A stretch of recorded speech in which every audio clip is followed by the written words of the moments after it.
Years మొత్తం కష్టపడి మేము ఎంతోమంది ఎగ్జామ్ అంటే మేము వెనక పడిన తరగతుల వాళ్ళం కదా, సో ఎంతో కష్టపడి మేము ఎగ్జామ్స్ రాసాము.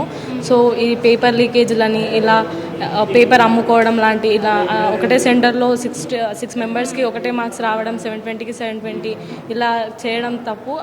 అండ్ మేమేమనుకుంటున్నామంటే మళ్ళీ నీట్ ఎగ్జామ్ అంటే అందరికీ కొందరికే కాకుండా అందరికీ ఎగ్జామ్ మళ్ళీ కండక్ట్ చేయాలి. 24 lakhs మెంబర్స్ ఎవరైతే రాశారో అందరికీ మళ్ళీ ఎగ్జామ్ కండక్ట్ చేయాలి. ఇప్పుడున్న ఎగ్జామ్ని రద్దు చేసేసి మళ్ళీ కండక్ట్ చేయాలి. ఇప్పటివరకు రాసిన మీ ఫ్రెండ్స్ ఏమంటున్నారు నీతో? ఇంకా ఎవరైనా అందరు కష్టపడి చదివి రాసిన వాళ్ళే ఉంటారు. సో వాళ్ళందరూ మళ్ళీ ఇప్పుడు అంటే వాళ్ళకు అంత ఆర్థిక పరిస్థితులు కూడా వెనుక ఉండవు కాబట్టి కొందరు ఇంకా ఏమంటారు నీట్ రాయకుండా వేరే కోర్సెస్ చేయాలని అనుకుంటారు. సో అట్లా చేయకుండా మళ్ళీ ఒకసారి వాళ్ళు కూడా ఎంతో డాక్టర్ అవ్వాలి అని ప్రతి ఒక్కరి కోరిక ఉంటుంది కాబట్టి సో అందరికీ మళ్ళీ ఎగ్జామ్ రీకండక్ట్ చేయాలని కోరుతున్నాం.